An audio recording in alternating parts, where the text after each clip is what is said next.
Welcome to Noma Nights.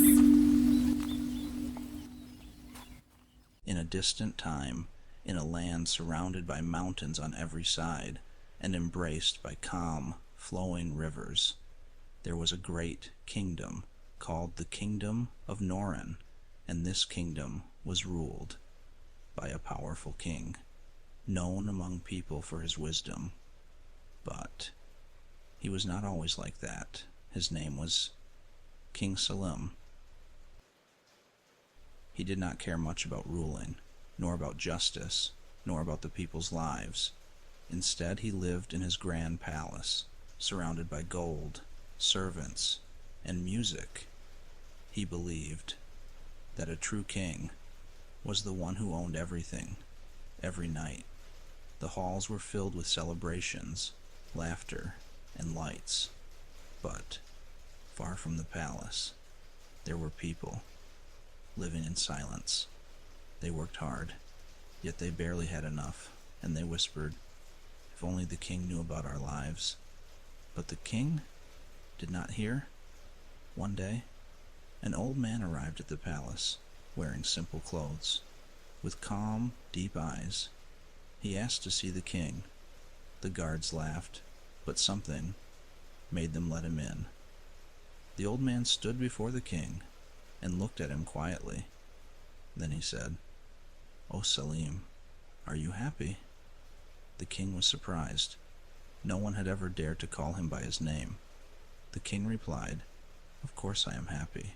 I have everything."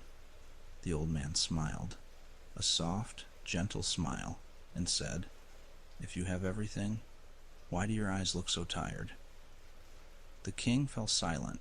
For a moment, he felt something strange, but he ignored it and said angrily, "Take him away." The old man left, but his words remained.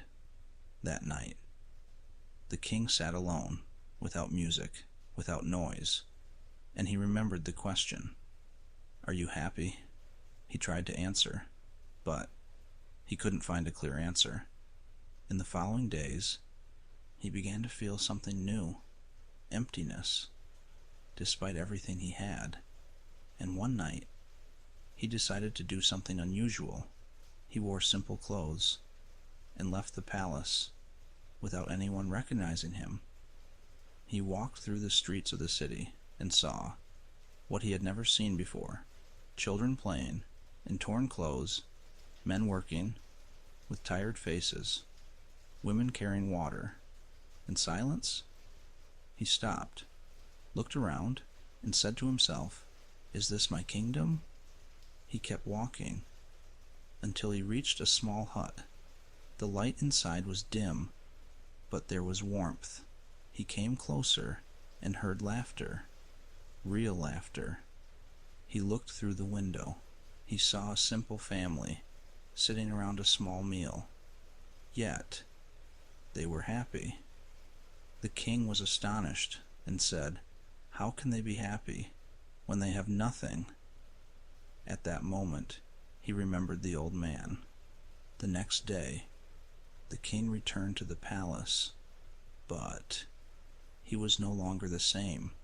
He ordered the celebrations to stop and began asking about his people. He started to listen, and for the first time, he felt that he could truly see. But change was not easy. Some ministers did not like it. They told him, "My king, people always complain. Do not listen to them too much." But the king was no longer that man. He said, "No, I will listen because they are the reason I am here." As days passed, the kingdom began to change. Roads improved, food was shared, and people began to feel safe. But inside the king, the journey continued. He was not only fixing the kingdom, he was searching for something deeper, for peace. One day, the same old man returned. He stood before the king again. But this time, the king did not get angry. He smiled and said, "You were right." The old man sat down and asked, "What have you learned?" The king said, "I learned that the one who owns everything may still have nothing, and that happiness is not in gold, nor in palaces, but in having meaning. The old man smiled and asked, "And now, are you happy?" The king paused for a moment, then said softly, "I am on the way." Years passed, and King Salim became one of the greatest kings of his time, but not because of his power, nor his wealth, but because of his heart. One quiet day, the king sat in the palace garden, looking at the sky, breathing deeply. There was no more noise, no more rush, only calm. He remembered that night, when the old man asked him, "Are you happy?" He smiled, closed his eyes slowly, and said to himself, "Now, yes.